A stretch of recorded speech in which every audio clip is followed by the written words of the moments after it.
Chers amis, bonjour à tous, fuck les intros. Aujourd'hui, on va parler de deal, on va parler de process, on va parler de priorisation, on va parler de chance, on va parler de decision making, on va parler de management et de trucs comme ça. J'ai vraiment pas beaucoup de temps. En ce moment, vous savez quoi, on va commencer par la partie deal. Et après, vous allez voir, ça va être vraiment bien, c'est... Voilà. Deal. Très récemment, j'ai passé un deal. Je vais raconter une petite histoire, c'est incroyable. J'ai passé un deal hier, où je voulais moi 40% et la personne avec qui je faisais le deal voulait que je prenne 35% du deal. Enfin, elle voulait pas que je prenne 40%. On n'avait pas parlé d'un pourcentage en dessous. Donc, qu'est-ce que j'ai fait? Au lieu de me dire, et ça va sauver des vies, hein, au lieu de dire, ok, je te passe 35%, ok, je peux voir mon prix à la baisse dans une négociation par texto, par télégramme en anglais, eh bien, je lui ai dit, ce que je te propose, c'est 40%, donc le prix auquel normal, plus un service, donc plus un payout tous les lundis, par exemple. Sachant que c'était déjà, de base, prévu le payout tous les lundis. Lui, il ne le savait pas, mais en vrai, on fait déjà de base les payouts tous les lundis. Et on lui a dit que c'était un bonus. On lui a dit que c'était un service. On lui a dit, bon, on n'est pas d'accord sur le truc, moi, ce que je te propose, c'est d'augmenter de mon côté. Ça change rien. Enfin, dans sa tête, on a augmenté. Sauf que ça change rien. Et comment est-ce que cette idée m'est venue? Tout simplement parce que, il y a 1 an et demi, 2 ans, j'ai lu un bouquin qui s'appelle Never Split the Difference. En français, c'est ne jamais couper la poire en deux. Et ce livre, je l'ai lu il y a 1 an et demi. Et il y a 1 an et demi, il dit, l'un des trucs les plus basiques, c'est avant de revoir le prix à la baisse, ajoute de la valeur à ton service. Ou à ton, peu importe à ce que c'est, au deal. Je me suis dit, bon, je suis sur Telegram, je fais ça depuis longtemps. Je donne l'exemple qui m'est arrivé récemment, mais le nombre de ce conseil, il m'a tellement gagné de deal. J'augmente la valeur perçue du deal. Le mec dit d'accord, j'ai gagné 5%. Et je pense qu'on aurait négocié à 35%, on aurait été d'accord. J'ai gagné 5% sur ce deal. Donc, sachant que moi, j'ai 30% de frais, j'ai doublé ma marge. Donc, j'ai 30% de frais. Donc, je passais de 30 à 5%, du coup, de 35. Soit j'étais à 40. Donc, soit 5% de marge, soit 10% de marge, vu que moi, j'avais 30% de frais. Donc, j'ai x2 ma marge sur ce gars. Et sachant que c'est un gros deal. On ne parle pas d'un deal à 1000 balles par jour. Oui, bref, peu importe. On parle d'un gros deal. Donc moi, parce que 1000 balles par jour, moi, vu que du coup, je prends 10%, ça fait 300 balles par jour. Donc, voilà. Ceci étant dit, juste parce que j'ai lu un putain de bouquin, il y a 2 ans et demi, Never Split the Difference, j'ai gagné un nombre colossal de thunes. Et il y a des gens qui me disent, et ça va être le deuxième point, il y a des gens qui me disent, Valère, non, mais t'es entrepreneur et tu travailles 10 heures par jour, mais il faut vraiment être bête et tout, je sais pas quoi. Déjà, regarde d'où tu parles, camarade, c'est bien. T'as fait ton premier mois à 40 000 euros, tu peux être fier de toi, c'est bien. Oh, félicitations. Oh, tu t'es expatrié à Dubaï. Oh, tu t'es acheté une Rolex. Bravo, camarade, félicitations. Il y a de quoi être fier de toi, bravo. Va au Top Golf et prends une petite photo avec ta Lamborghini de location. Bref, je suis pas venu ici pour tirer, c'est pour une autre vidéo, tirer. Donc, ceci étant dit, juste parce que j'ai lu des livres et juste parce que je travaille plus que les autres, j'arrive à closer plus de deals que les autres. Pourquoi? Parce que je fais les choses qui sont bonnes et j'ai remplacé le je devrais par je vais. Aussi simplement que ça. C'est-à-dire qu'au lieu de me dire dans ma tête, oh, faudrait que, je fais. Faudrait que j'aille à la salle, je vais à la salle. Faudrait que je me lève à telle heure, je me lève à telle heure. Bref, on remplace le faudrait par je vais. Ceci étant dit, deuxième point, la priorisation. Récemment, j'ai énormément de travail. Depuis 10 jours, j'ai énormément de taf. La dernière vidéo, elle a été de quelques minutes seulement, 2 minutes 30, parce que j'ai vraiment pas le temps. Même là, j'ai pas fait d'intro, j'ai pas le temps. C'est très simple. Le temps, je l'ai happe. Donc, je suis limité dans ma journée, c'est-à-dire que j'ai 24 heures et je travaille déjà énormément. Petit rappel, j'en ai déjà parlé plein de fois sur mon Telegram. D'ailleurs, rejoignez mon Telegram, je suis très actif sur mon Telegram. Dès que j'ai un peu de temps, je suis dans le taxi, je suis dans le machin, je suis dans le truc, j'essaie de créer un peu de contenu sur Telegram. Donc, je voulais dire, rejoignez mon Telegram. Mais surtout, je m'arrête de travailler seulement quand j'ai fini, seulement quand j'ai plus d'énergie, non pas quand j'ai fini ma journée. Je répète, j'arrête de travailler quand je n'ai plus d'énergie, non pas quand j'ai fini ma journée. Et il y en a parmi vous. Vous avez fini vos journées. C'est-à-dire qu'il est possible pour vous d'arrêter de travailler à 16 heures. Parce que vous avez fini votre journée. Alors, grand bien vous fasse.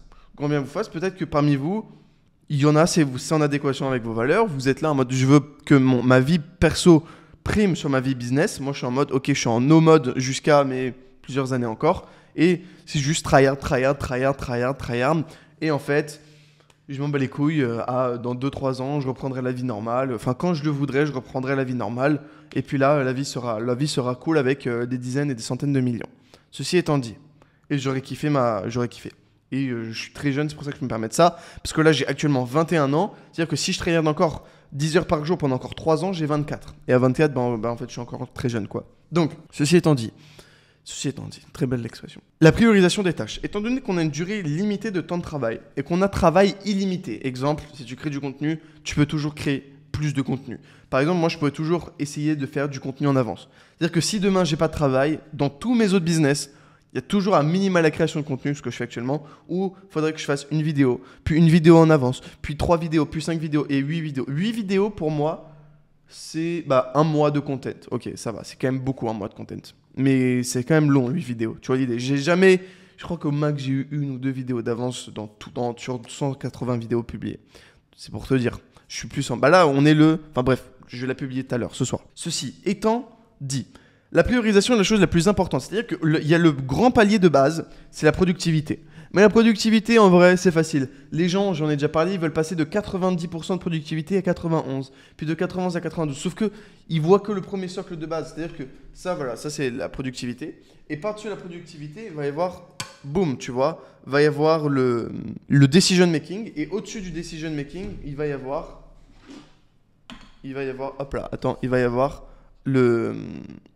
la priorisation. Tu vois, il y a 3 piliers comme ça. Et le problème, c'est que les gens optimisent la productivité sans optimiser le decision making, sans optimiser la priorisation. Donc c'est con. C'est-à-dire que les gens ils vont passer de 90 à 91% en productivité, sauf qu'ils sont mauvais en decision making, donc ils sont très productifs pour faire de la merde. C'est quand même con, tu vois. Autant être très productif sur des bonnes décisions. Et on va repasser un peu de decision making un peu après. On va parler de chance dans les décisions mais voilà, j'aimerais finir ce point sur la productivité et la priorisation. Donc l'étape 1, c'est la productivité, c'est facile, ok, voilà, si t'es resté jusque-là et que t'as passé la partie deal à 40%, c'est que la vidéo t'intéresse et que t'es à peu près bon en business. Donc, la productivité, c'est la base, c'est le plan de base. Tout le monde est productif en fait, aujourd'hui. Si tu fais de l'argent, t'es productif. Tu vois l'idée. Les problèmes de productivité, c'est des sujets pour débutants. La vérité, c'est... Regarde, ça a coupé, je disais. La vérité, c'est ça. C'est que la productivité, c'est un sujet de débutants. Et parce que c'est facile. Tout le monde est productif aujourd'hui. Et le problème, c'est que les gens sont arrivés dans l'industrie du make money, comment gagner de l'argent sur Internet, pour des vidéos sexy. Ce que je veux dire par vidéo sexy, c'est bien tourné, avec un beau montage, un beau fond, des belles voitures, peu importe. Et en fait, pour passer du niveau bon entrepreneur à excellent entrepreneur, il faut passer des vidéos sexy à putain des vidéos pas sexy. Sauf que, vu que les vidéos pour les débutants, elles sont souvent sexy, eh ben, les gens restent bloqués à optimiser la productivité au lieu d'augmenter la decision making. Donc, bouquin sur la decision making, Decisive et The Decision Book, 2 excellents bouquins. C'est les basiques, si jamais t'es mauvais là-dessus. The Decision Book, pour moi, est un cran au-dessus. Bref, beaucoup de gens, donc, focus que sur la productivité, passer de 90 à 91%, ce qui est une erreur. Moi, je pense qu'il faut augmenter dans un premier temps la productivité, c'est bien. Ensuite, il faut augmenter le decision making. Et en troisième temps, la priorisation. Parce que si tu es productif, très bien, tu as beaucoup de choses à faire. Ensuite, tu prends des décisions pour ton business et ensuite, tu dois prioriser le choix des tâches, par exemple, vis-à-vis de ce decision making. Exemple, je suis très productif, j'arrive à attaquer plusieurs marchés en même temps grâce à mon business. C'est-à-dire que je peux en même temps être sur le marché français, en même temps sur le marché américain, en même temps sur le marché d'Amérique latine, par exemple. Eh bien, super. Qu'est-ce que je me dis? Ça, c'est mon niveau de productivité qui est bon. Ensuite, j'ai mon niveau de decision making. C'est-à-dire que le decision making, ça va être, je suis sur les 3 marchés en même temps. J'ai pris la décision de ne pas simplement être sur le marché français, mais d'être sur le marché américain et sur le marché Amérique latine en même temps. Ça, c'est la décision que j'ai prise. Et maintenant, la priorisation, ça va être la chose la plus importante. C'est est-ce que je priorise le marché français, Amérique latine ou US? Alors là, ça paraît plutôt obvious. Dit comme ça, on va tous instinctivement prioriser le marché américain. Mais pourquoi? Est-ce que tu es vraiment sûr? Est-ce que tu le bases sur un feeling? Tu le bases sur la data? Tu le bases sur quoi? Bref, première question. Et deuxième chose, la priorisation des tâches et des différents business. Ok, tout le monde sait qu'il faut faire le 20-80. C'est évident, tout le monde ne fait plus que le 20-80 à haut niveau d'entrepreneuriat. Enfin, tout le monde qui fait plus de 10 000 euros par mois, allez, on va dire 30 000 euros par mois, fait le 20-80. Mais si tu veux faire passer de 30 à 100, il faut faire le 20-80 du 20-80. Et le truc, c'est que si tu fais le 20-80 du 20-80, et c'est par exemple le 20-80 du 20-80, c'est le 20-80 du 20-80 de 200 heures de taf. Toi, tu fais le 20-80 du coup, on va dire de 100 heures de taf. Du coup, tu fais 20 heures de taf, mais tu fais le 20-80 de ces 20 heures de taf, donc tu fais 4 heures de taf. Si tu fais le 20-80 du 20-80 de 5 business en même temps, tu dois faire 20 heures de taf par jour. C'est pas possible. Donc faire le 20-80 du 20-80 du 20-80. Bref, j'espère que je vous ai pas perdu, mais vous voyez l'idée. 20-80, 20-80 du 20-80, 20-80 du 20-80 du 20-80. Il faut identifier ce truc-là qui est en adéquation avec notre decision making initial et le prioriser vis-à-vis des autres trucs. Donc ce qu'il faut faire, c'est prioriser le plus deep du 20-80, du 20-80, du 20-80, du 20-80, etc. à l'infini, le mettre tout en haut de la to-do, et c'est ce levier-là qui a le plus d'impact sur son business. Et l'un des trucs qui a le plus d'impact sur un business, la plupart du temps, c'est soit recruter, c'est vraiment l'un des trucs la plupart du temps, soit automatiser. Et de toute façon, on observe quand même que recruter, c'est assez proche d'automatiser. Parce que, et là c'est le deuxième point que j'aimerais vous faire, une erreur que je vois que beaucoup de gens font, c'est ce que j'appelle les process à cercle fermé. Qu'est-ce que c'est ? Le process à cercle fermé, c'est un process, ce que les gens vont faire. Mais les gens vont laisser leur process à cercle ouvert. Exemple. Toi, on va dire que tu fais de l'e-commerce. Tout le monde connaît le business de l'e-commerce, c'est pour ça que je le prends comme exemple, mais ça marche pour tout et n'importe quoi. C'est pas en mode, ah ok, ça marche pour l'e-commerce. Non, ça marche pour toi, ton biz. Tu gagnes plus d'1 € par mois, ça marche pour ton biz. Ok ? Donc écoute et te dis pas, oh, c'est pour l'e-commerce et je comprends rien et après cette vidéo, elle ne va servir à rien. Non. Sois pas con. Ok ? C'est une unsexy vidéo qui apporte du résultat, on se rappelle. Ceci étant dit. Donc, prenons l'exemple de l'e-commerce. Vous connaissez peut-être Trello. Trello, en gros, c'est faire passer d'une to-do à différentes cases. Par exemple, je vais passer un shop, on va dire le shop que j'appelle, je sais pas moi, le shop 1. On va dire ce shop 1 et on va le passer dans différents niveaux d'étapes. On va passer dans le niveau building, au niveau créative en cours de création, au niveau montage. Et il a différents niveaux d'étapes jusqu'au dernier niveau qui est rentable ou pas. C'est lancé. Donc on va passer du building à est-ce que le funnel est lancé et le shop il évolue sur une frise chronologique avec différentes étapes dans cette frise chronologique. Enfin tu vois l'idée, tu vois comment ça se fonctionne. Ok. Et donc tu fais passer à différents endroits le shop. Ce que la plupart des gens font dans ce genre de process, c'est que étape 1, ils vont dire hey salut funnel builder, voici le shop à build. Toi tu vas faire ça. Salut, voici le shop à build. On va s'inspirer de ci, ça, on va faire ça comme ça. Par exemple, j'en sais rien, je te donne un exemple con comme ça. Les gens vont faire ça. Donc le mec il va build le shop et ensuite il va t'envoyer un message. Donc monsieur A va build le shop, il va te dire hey salut Valère, j'ai fini de build le shop. Super. Toi tu vas aller voir monsieur B et tu vas lui dire hey salut monsieur B, le shop est ready. Est-ce que tu peux faire les créas maintenant pour ce shop? Super, monsieur B lance les créas et monsieur B t'envoie les créas à toi. Et tu fais oh merci monsieur B. Toi tu vas aller voir du coup monsieur C et tu vas dire hey salut monsieur C, voici les créas, est-ce que tu peux les lancer en ads? Tu vas aller voir monsieur C va te dire hey salut j'ai lancé des ads et ensuite tu vas aller voir monsieur D qui fait je sais pas quoi et bref peu importe. Donc ce qui se passe c'est que monsieur A revient vers toi tu reviens vers monsieur B et c'est un bordel pas possible. Au lieu de faire un truc tout con et qui va changer tous les process de ton business et surtout la gestion de ton temps, c'est faire un circuit à cercle fermé. C'est-à-dire qu'il va y avoir un déclencheur externe. Par exemple, quelqu'un qui va mettre un lien dans Airtable, on va dire d'un shop à s'inspirer ou d'un produit winner. Ok, tu mets le lien d'un AliExpress par exemple, d'un produit winner. Une fois qu'il y a ça, ça va automatiquement envoyer un message, Telegram, Slack, whatever, au funnel builder. Le funnel builder, dans son process, il est écrit que dès qu'il a fini de faire le funnel building, il doit envoyer au mec de la vérif un message pour vérifier et en même temps un message au mec qui fait les créas. Une fois que le mec a fini les créas, il envoie un message directement au mec qui lance les ads, tout en modifiant dans le Trello au fur et à mesure. Et boum, le process est 100% automatisé et à cercle fermé. Ce qui fait qu'il y a beaucoup moins de friction et que le business tourne en automatique. Voilà. Faites des process à cercle fermé. C'est tout ce que je voulais vous dire. Faites vraiment des putains de process à cercle fermé. Voilà. Et ce que j'ai oublié de préciser, c'est que normalement, un process à cercle fermé doit être advisé en règle générale, par un A-player. Ah, enfin, je voulais revenir là-dessus aussi sur le moment. Enfin, par un expert. Beaucoup de gens parlent de A-player. Moi-même, je parle de A-player. Mais la vérité, c'est qu'il y a très peu de A-players dans ce monde. Et tu penses toujours avoir un A-player jusqu'au moment où tu rencontres un mec encore plus chaud que ce fameux A-player et tu te rends compte que ce A-player n'est qu'un expert en fait. Et est-ce que la question que j'aimerais te poser, c'est est-ce que tu as vraiment un A-player? Un A-player, c'est... Il y en a 100 comme lui dans le monde. Est-ce que tu as le top 100 ou le top 50, ça dépend des niches, des mecs dans ton industrie worldwide? Moi, je vais le dire. Je pense que dans ma team, j'ai 2 gars qui sont dans le top 50 ou dans le top 100 worldwide dans leur domaine. Je pense vraiment avoir des top 100 worldwide dans leur domaine, dans ma team. Et c'est pour ça que je fais de la thune.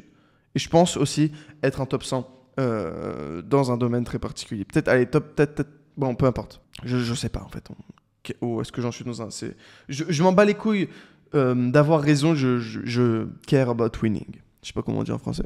I don't care about being right, I care about win. Donc je m'en bats les couilles d'avoir raison, je veux juste gagner. Si j'ai tort et que je gagne, j'ai raison quand même. Bref, voilà. Donc les FOI players, donc on a vu le deal à 40%, on a vu le process à cercle fermé, on a vu les FOI players, on a vu les différents layers de productivity, de productivity, decision making, priorisation.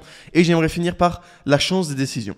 On a tous un pote qui fait grave de la thune et qui n'est pas si smart que ça. C'est-à-dire que je vais vous donner un exemple. J'ai un pote à moi, il fait à peu près 1 million par mois de bénéf. Tous les mois. Tous les mois, il a 90% de marge. Donc tous les mois, il va faire 1 million par mois de bénéf. Depuis, je sais pas, 3-4 mois.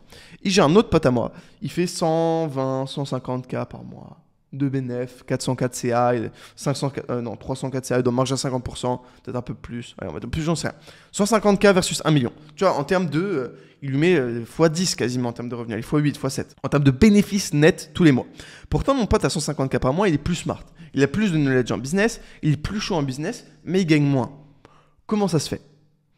Eh bien, ça se fait pour une raison très précise. Ça se fait parce que, parce que l'initiale condition, la situation initiale, le mec a 1 million par mois a pris la meilleure décision.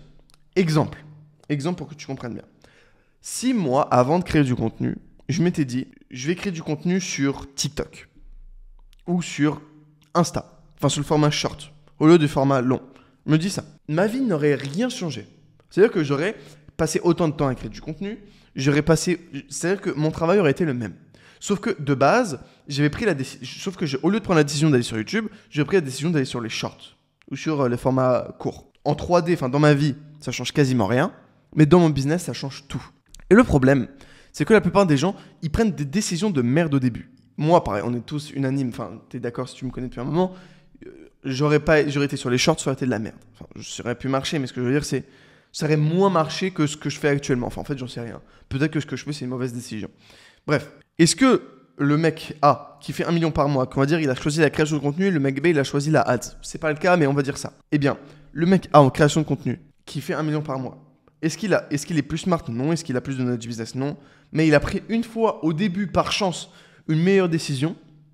Et le mec B, il a pris au début, par chance, par malchance, une mauvaise décision.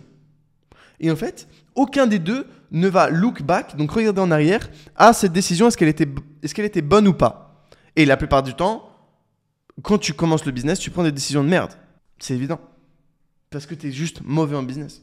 Et les gens vont bâtir un empire sur des décisions de merde, sur des décisions qu'ils ont prises à leur début dans leur business, de faire telle niche, par exemple. Ou faire tel business, telle industrie, telle langue, tel whatever.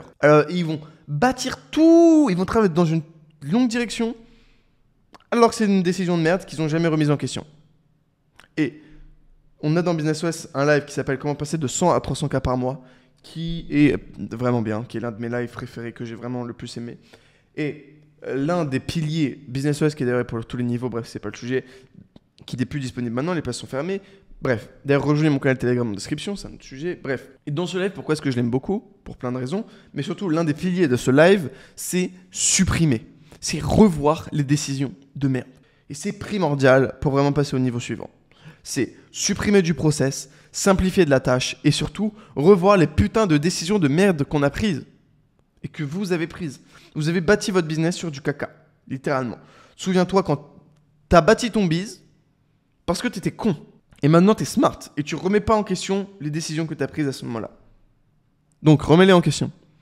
Ça explique pourquoi mon pote à 150K par mois est plus smart, plus intelligent, plus bosseur, plus productif, plus meilleur en business, mais qui gagne moins. Parce qu'il n'a pas remis en question la décision initiale. Là où mon pote a eu de la chance, qui fait 1 million par mois, a eu de la chance dans la décision initiale. Voilà, j'espère que cette vidéo vous aura plu. Like, abonne-toi, rejoins mon canal Telegram en description. On a vu pas mal de choses et c'est maintenant à ton tour de les appliquer. Dis-moi si ce format te plaît et puis à bientôt. Rejoins mon canal Telegram en description.